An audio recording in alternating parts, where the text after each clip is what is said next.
Oh, good. Yeah. Hi, everybody. Welcome to the forging section of Baltimore Knife and Sword. This is where all the hot work happens. Kind of walk you around, show you some equipment, show you some of what we do. This is our old sign from our Renaissance Festival buildings. We traveled around and did a few Renaissance festivals back in the 80s and 90s. We mostly just work from here in wholesale now. So it's Baltimore Knife Co. A good friend of mine, Roy Keeney, made this sign originally. Baltimore Knife and Sword, baltimoreknife.com is our website, actually. We'll start with, this is our 88-ton hydraulic press. It's a three-phase machine, has a 7.5 horsepower pump on it. Runs fairly fast for such a large cylinder. We need that primarily for if we're knocking down very large stock where we can put something underneath of it that might be 8 or even maybe as much as 10 inches. Or if we've got a very large stack that we need to reduce in size before we take it to hammers, we'll do that. I've also been doing some embossing with it into some dies and things like that. So it gets a fair amount of use in the shop. Our Bradley power hammer, you know, this was patented in 1898. The nice thing about this hammer, it's a mechanical hammer. It's rated at 100 pounds. The ram, or the tup as we call it, is actually 168 pounds. So this hammer hits pretty good. It's a pretty strong machine. And it's very simple in concept, and it doesn't use air. The oil that's in it just kind of runs through and keeps things lubricated. So in the wintertime, when we have trouble with some of the very large hammers that use a lot of oil or make their own air, this mechanical hammer is always going to work for us. It's always going to allow us to work all year long. This is kind of open, even with the forges on in the wintertime in Maryland, it can be fairly cold. Rolling mill, 15 horsepower. It's 9 inches wide, 7-inch thick rolls. You can do a fair amount of reduction on this. You can also make Damascus directly on it, where you can take the layered pieces, bring them up to temperature, and run them through.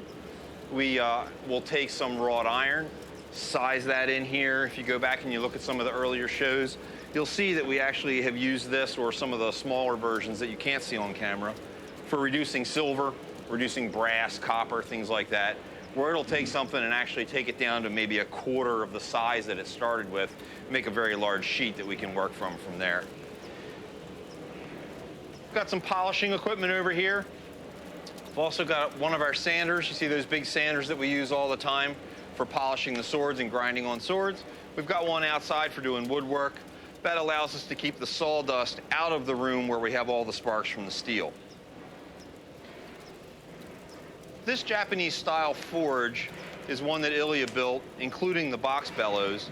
This is going to run on charcoal. It's a much more traditional way of handling things. It's quieter. It's much nicer when you're the only person in the shop. And it'll give us a traditional way of working things like tamagane and any of the materials where we're trying to stay away from the modern propane forges. We use this actually on a pretty regular basis these days. Quenching.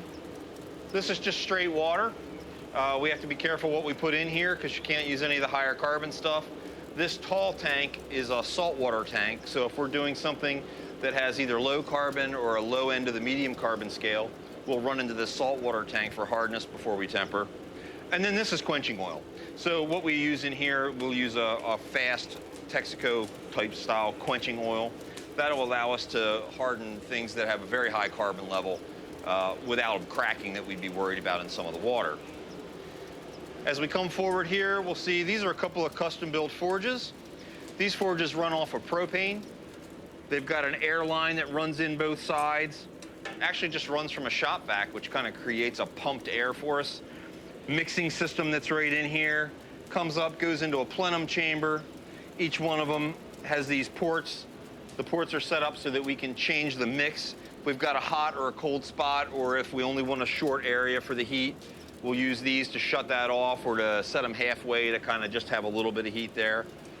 The 8-burner system that you see here is used primarily for heat treating, or if we have a very long piece to do. It allows us to open that flame up, keep it very even, keep the temperatures low, because our target temperatures are usually about 15 or 1600 degrees, which is much lower than we would run here. This forge is used primarily for forge welding. So it's at a much higher temperature so that the pieces can be fused together under the hammers. Also, if we have a large piece of stock that won't fit in either that forge or one of the smaller ones, we'll use this for that, and that allows us to either go to the big hydraulic press or the big power hammers.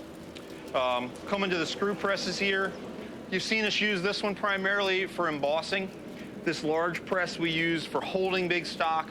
If we're doing twisting, we can close this down on a piece of material, put big bars on it and bend it. This piece probably weighs maybe 3,000, 3,500 pounds, so it won't go anywhere when we've got a big piece of stock in it. We can either be beating on it to bend it, press on it, or twist with a really large setup. What you see now, there's a lot of blades here. These blades are all sitting out here. We're in a heavy production part of our season for the Renaissance festivals in the fall, where we're in multiple large festivals around the country. We're going to go through and we're going to use our logo die, and we're going to mark all of these pieces with our logo, and then they'll be going into heat treating.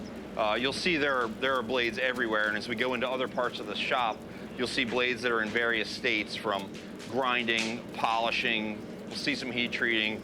We'll even see into the machine shop where we cut the fullers and do shoulders and things like that. As we work on, this is a small forge. It's a standard North Carolina forge. You could purchase this forge, today and have it running. I had one of these where I ran it every day for almost 20 years without any real problems. It has ports on both sides. It has a door in the front. We'll be able to work material directly off of this. We'll also be able to, say, heat treat larger things, pole arms, axes, things that won't fit in the smaller doors on these. We can slide right in this front door, bring it up to temperature. It can even be turned down lower than this. Then we can heat treat something that an axe might have a foot-wide blade. It'll go in there and it can be hardened and heat treated. Anvils, you'll see this is a Nimba Titan. This is about 100 pounds. This is actually an anvil that's still made today. You can buy this anvil brand new in America. This is a Kolswa anvil. They are still making these. This one's about 400 pounds. We're always looking for a large anvil. If you've got bigger stuff, or if you've seen us do striking with multiple people, we need to be up into something that's 250 to 400 pounds for an anvil for it to be stable enough for us to do that big work. See miscellaneous tooling all across the wall here. Some of it's just stuff that we use a single stick where we might have a form where we can put it on the anvil and just drive into it. Some of them are closed dies for creating mortise and tendon, or some of the twisting that you might see us doing some work where it pinches both sides at the same time. Usually that work is done on this iron kiss hammer. This is a 75-pound iron kiss. Iron kiss was made up into 2015. John Larson, a friend of ours who built these, we bought this. We had it, custom made for us and have done some modifications. We use this hammer on a regular basis. It uses air that comes from a separate air compressor. And that's going to be unlike the Nacelle that you see us use so often on the show now. This Nacelle 2B makes its own air using its own motor and its own compressor built into the back. It's what's called a self-contained hammer. This has a falling weight of about 165 pounds. It's considered by some to be about a 200-pound hammer. It was made in 1941 for Black & Decker during the war period. It's been a fantastic hammer. We've had it completely rebuilt, and we've had the valves modified by Mark Krause, who does an amazing job on these things. So we're just going to keep working from there, and we'll show you the rest of the shop in a little bit. Do you have anything to add, Ilya? You forgot the most important parts. Skill, talent, and research.